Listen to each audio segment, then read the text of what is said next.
This is the 91st minute.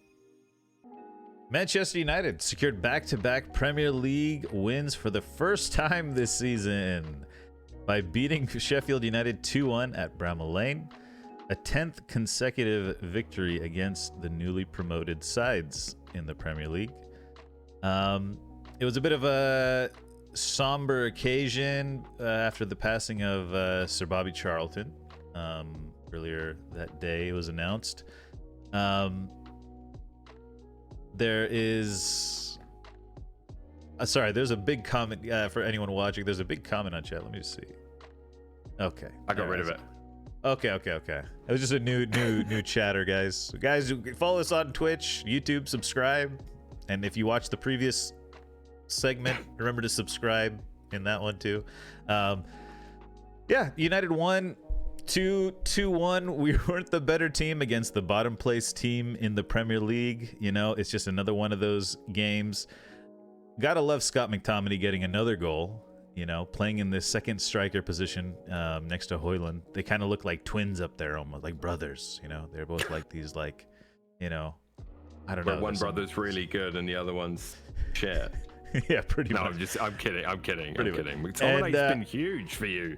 And for Scotland. Speaking, we're talking about the international break. He has scored a nice goal, and there was a interesting offside call, and then quote unquote foul as well in that. But anyways, we'll talk about that later. But yeah, good for United. You know, I don't know how to feel, man. We're getting 3 points. That's all I can really care for. I hope, because the performances are absolutely crap. It was the first game, I think, without Casemiro starting in a while. It was Amrabat in the midfield, which he did okay, but I still don't think we're getting the... he's still quite defensively minded. He seems more like a Casemiro replacement rather than the Frankie de Jong type, that type of player that Ten Hag wanted, who's Christian Eriksen right now, right? He's kind of our playmaker, or whatever you want to call it, in midfield. Hopefully once injuries kind of dissipate, we'll see Kobbie Mainoo come back in. He looked really promising. Young kid, but he can play in that 8 role probably really well. Harry Maguire and Johnny Evans again at the back. I thought they played pretty well. You know, Maguire, I think, has done, you know, against the teams in the games that he started recently, he's done really well. Shown a lot of maturity, right, after all the heat he's taking for England and for United, to come and play decent. You know, our attacking threat is, I was reading somewhere that Højlund has now missed 6 big chances in the Premier League, which isn't good. There was a chance where I think Rashford pinged a ball across the net, and Højlund was just a little too slow getting to it. You know, you would have expected him to put that away. But thankfully in the Champions League and in the Euro qualifying, he's scoring goals, so that's going to save him from the media for now. It was just kind of blah. I don't know if you saw any of the game. It was just kind of blah.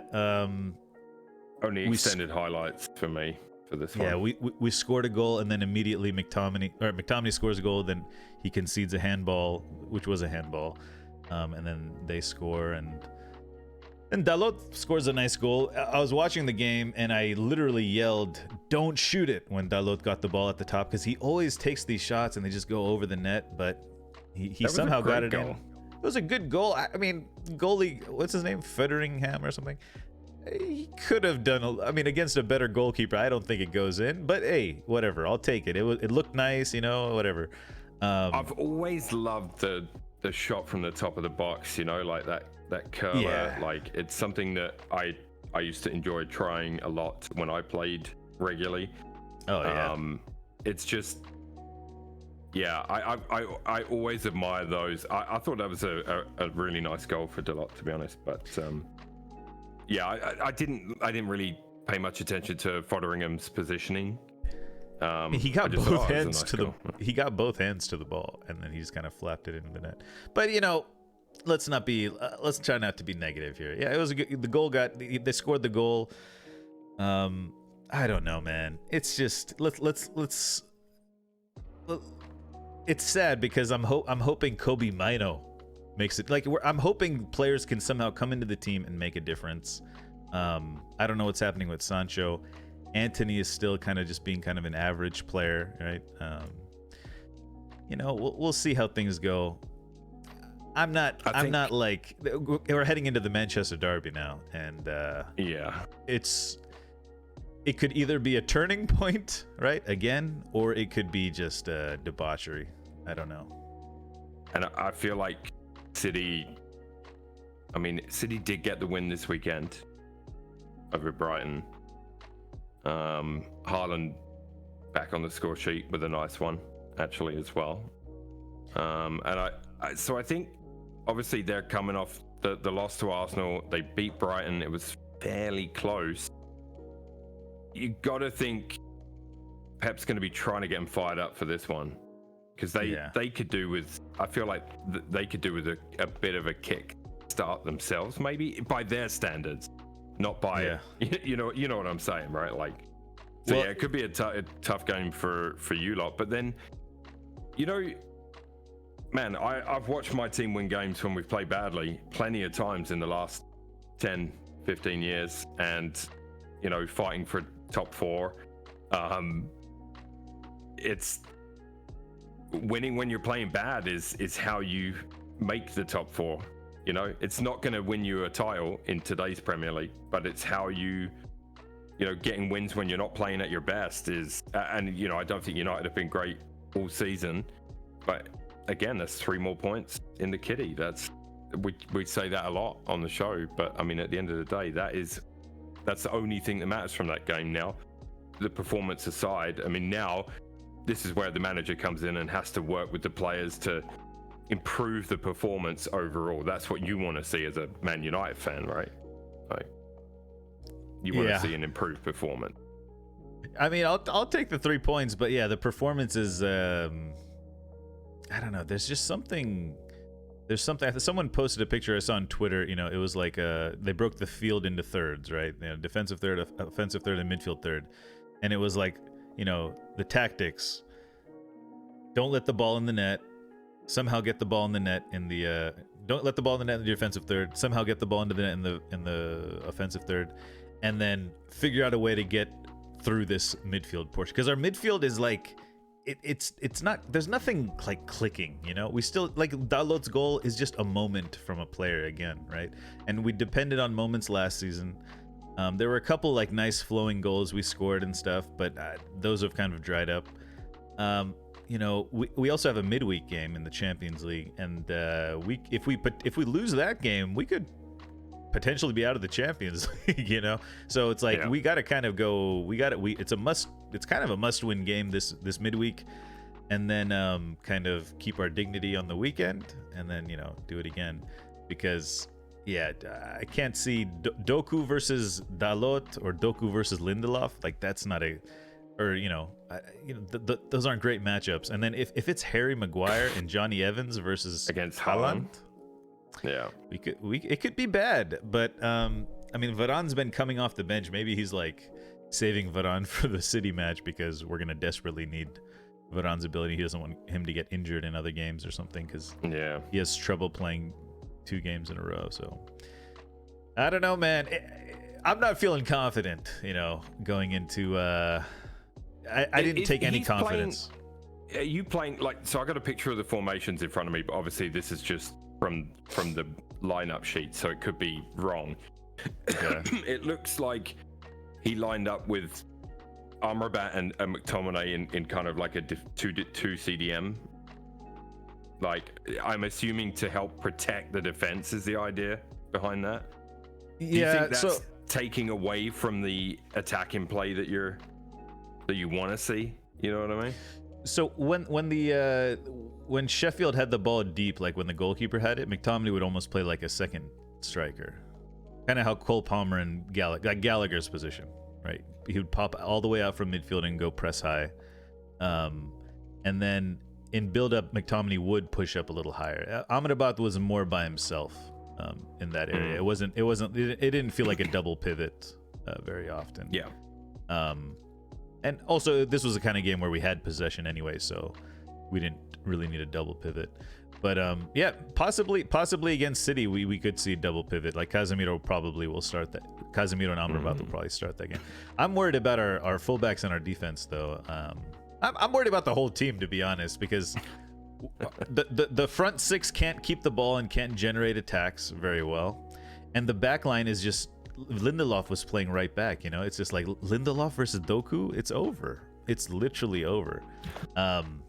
So, you know, we'll see how it goes, you know. But United, like you said, you know, City on paper will be big favorites, but, you know, any London derby, like you mentioned, there's no, like, clear favorites. I mean, no one's going to be riding off United for the most part. Maybe they will. But, yeah, we'll see how it goes. It's nice for me because I have no hope, right? You know, you've had one really bad one against them lately, right? I can't remember. Yeah, it was like it was a 6-2 last season. Yeah, and then that was at their place. That was early in the Ten Hag, you know, and then we beat them at home with that Bruno Fernandes offside situation. But right, you know from Fight Club, losing all hope was freedom. You know, that line. Yeah. Yeah, so that's how it feels. It's great now. You know, I have no expectation. I mean, as far as winning goes, I have no expectation. I just want to see us play well, you know. And this is kind of a similar feeling I had under Ole, actually, because we would be getting these wins. That's not good. No, that's not good. But we would be getting these wins, but there was just no patterns of play. I mean, now there's at least actually little patterns of play. Much more than Ole, but it feels the same way. Like we're not generating attack, and I hate to blame it on Rashford, but what's the acceptable versus unacceptable end to the season for you? Like top four has to be minimum, surely. That's what I hope top four. Yeah, we're in a top four fight basically. That's what it is, and we're only 5 points, 6 points off. Top four.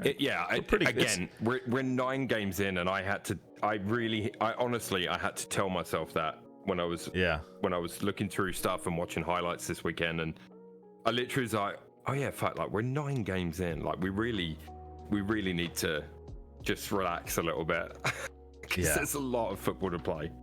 We're 5 points off fourth, but our goal difference is -2. You know, that doesn't feel great. 11 goals scored. 13 against. Like, I think the Højlund thing, the Højlund thing, I've never been one. I think you guys have heard me in previous years talk about how I'm not too concerned if obviously it's a centre forward. Their job is to score goals. You want your forwards to come in and just start banging them in. If you go and look at players that, especially that transition from one league to another, particularly Serie A to the Premier League. I think we've done a topic or not a whole segment, but we've definitely talked about it before, where it ain't guaranteed that they're going to come in and start firing on all cylinders. It may take them half a season or a season to get acclimatized. There is no guarantees that it's going to be right off the bat. Some of the best players that have ended up banging them in have taken their time. I like Højlund. I watched a lot of Serie A last year, and so I saw him play a lot. I would have been okay with Arsenal going after him myself. Like I would not have been disappointed in that move. So, and I think some patience is needed, but he's got it. It's just, I don't know that your team, what you're able to play and the way that they're playing and the fact that it's not fluid at this point in time, that's not going to help him either, right? His stats will definitely suffer if the team isn't creating enough, if the team isn't playing to his strengths, you know, and they're having to worry too much about other areas of the pitch. And that I think is, for me, I think Højlund, you know, this season, I don't know what your expectation is of him, but if he gives you 15 goals, I think it would be a good year. Oh yeah, definitely. And his Euro, you know, his goal scoring record, and he's, like I said, he's missed 6 big chances. That's what the stats say. And But his funny though, Champions 'cause League scoring and his Euro scoring, he's top scorer in the European qualifying, which whatever you want to call it. I mean, for Denmark is decent. Yeah. It's I decent. know it's levels, right? And I know it is. But what's funny about you saying that is, the stat of him missing, right? I was explaining to a 13-year-old centre forward in my youth team this weekend that, because she was super stressed about last week. She missed quite a few chances to score, and that we didn't get the win. And she really took it hard that she couldn't put the ball in the net. And I said to her, like, shoot, just shoot. I don't mind. I don't mind if you miss. Like, you're a forward. Your job is to shoot. And yes, obviously we want them to go in, and some of them will and some of them won't. But that, obviously we're talking levels here, because for Højlund the expectation is if you're put in the right place, you have to bury it. You're getting paid a lot of money. But the principle is what I'm getting at, is the principle is the same. You take shots and you know what I mean? Like, yeah, 6 misses will be highlighted right now. But again, I think in there is a good player. Yeah. But yeah. His hold up play, his passing is really good too. His dribbling is really good. But yeah, like if you put him in the City team, I'm not saying he's gonna score as many as Haaland, but he's gonna score a lot of goals. If you put him in the Arsenal team, he's gonna score a lot of goals, right? Because they're machines at creating chances against lower. He would feast. I feel like exactly. Just with Saka and Martinelli setting him up. I feel like yeah, and but the team is built, isn't it? Right? It's you've alluded to the fact for several months now that United it isn't the team that Ten Hag wants yet. Yada yada yada. Only once it is, I guess, can you be fully judged. Even though I feel like Arteta's been judged far before that, but we won't go to that. Yeah, I guess the other thing about building the team, etc., is that we got new 25% owners of the club. Sir Jim Ratcliffe seems like we're going that direction, other than Qatar. My gut reaction is, let's see. First off, right, it's a gradual takeover, 3 years, but okay, so Maguire, Evans, McTominay, Rashford, right? We always like our British, it's like there's a bit of nationalism about United. They always try to keep that. There's teams that other teams like Barcelona, they appreciate their youth. They're Catalan. Chivas in Mexico, they only play Mexican players. Like, that's their thing. For United, that having a British, buying Harry Maguire, right? That's like buying British talent is important to them. And I think from an optics level, I think Sir Jim, like, going to United is like it's a very British move, I don't know. Like, this is from the outside looking at, just like kind of optics. I won't pretend to know anything about too much about the business end of that. Me neither. But I think that in terms of for the end product, one way or another, you guys you just need some stability there, because stability there leads to stability in the next office down, and so on and so forth, right? Agree. Yeah, and like, actually what's happening, I agree, because he's apparently taking over like the sporting side, right? He's not doing business and all that stuff. He's gonna start implementing his own sporting decisions, like, and there's talk of Paul Mitchell coming in, who's a director of football for Monaco and stuff, or was. Isn't that a hairdresser? I think it's also a hairdresser. The Zohan like Paul Mitchell. Yeah, that's right. Yeah. But I just imagine Ten Hag getting the Zohan haircut. Like the Zohan get. Don't think there's any chance for that. I don't know. For me, it's like, there's like because we're owned by Americans, right? The Glazers, and now we're getting like a British knight, right? He's knighted, Sir Jim, right? I don't know. There's some sort of like romance about that, which I appreciate. I like it when teams give homage to their country, to their nation. I like that national pride. And I think United try to do that. Teams go through phases of it, right? I think teams go through phases. Obviously, your class of '92 was a British spine, and British core, and then, to be honest, you were about the only team that could afford Ferdinand and then Rooney at the time. You know what I mean? Like there wasn't anyone else throwing that kind of money around. Yeah, but we had John O'Shea, Nicky Butt, all these guys. We kept them around, like Kieran Richardson, like Danny Welbeck, like we bring through these players. We give them Tom Cleverley. We try to lift them up even if they're not the best option or something. I don't know. I mean, I that's just what my team. I watched my team go away from an English back five, and all English 11, basically went completely French with a dash of Brazilian for a few years, and then Wenger, even Wenger went down the all British core route, right? And that, we had that run there. Who did you guys had Wilshere? Is this before Will? Like you're talking about Wilshere? We had Wilshere, Walcott, Chambers, Holding then came in as well. Jenkinson. Okay. Yeah. Jenkinson's English, right? Yeah.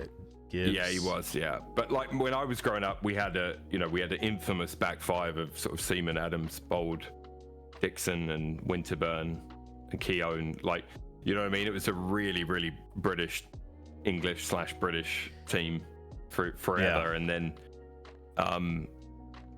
man, even thinking about it, there were very few, and this is the word that was used at the time, foreigners. I still think it's okay to say that, right?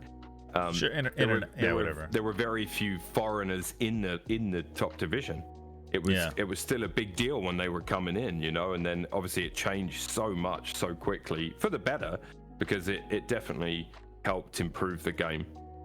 I wonder. I don't know the stats, but I mean, we could just talk about the top six, like City, foreign ownership, Chelsea, foreign ownership, Arsenal, foreign ownership, United was foreign ownership, and soon it'll be British, right? And that's kind of what I'm getting at. Like Liverpool, foreign ownership, Brighton I think is British ownership, Newcastle, foreign owner. Like, you know what I mean? Like, to see United go back to a British owner, it feels kind of right in a way. He will be majority owner in 3 years. That's what they're saying. He'll do a total buyout or a majority buyout in 3 years, but he bought 25% for like 1.7 billion or something crazy, for now. But a lot of people saying it's bad, it's good. I haven't looked into it that deeply, and maybe I will, maybe I won't. I don't know. Either way, I don't think anyone likes having an owner that has too much to say football wise. Do you know what I mean? Like, it's more like, give us the money and let us do the football.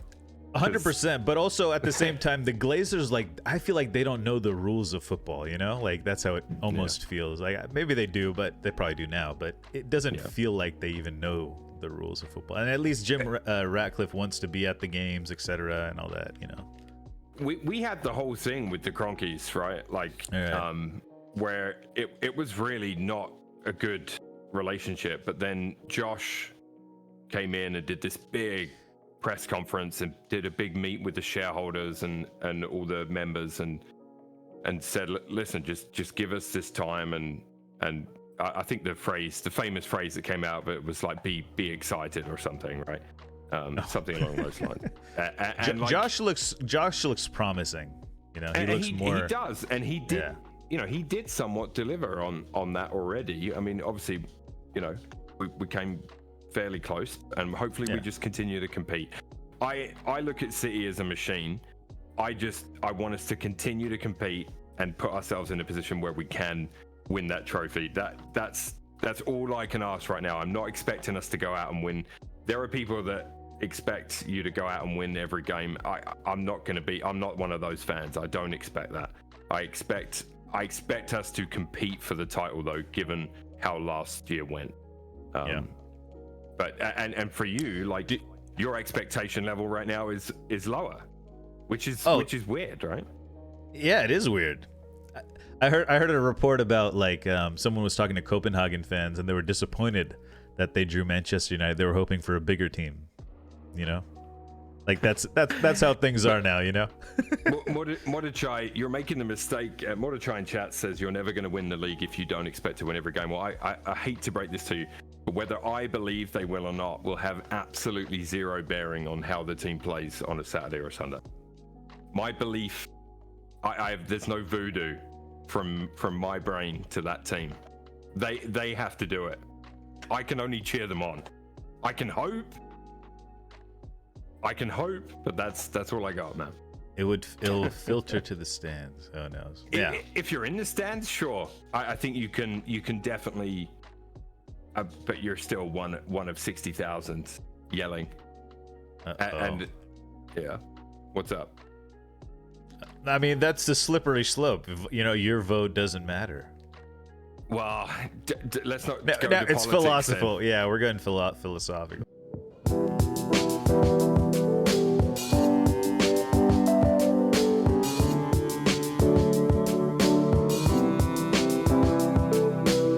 Hey there, hope you enjoyed that video. If you did, consider subscribing to the 91st Minute here on YouTube. Also, feel free to use the links in the description to follow us on all social media platforms.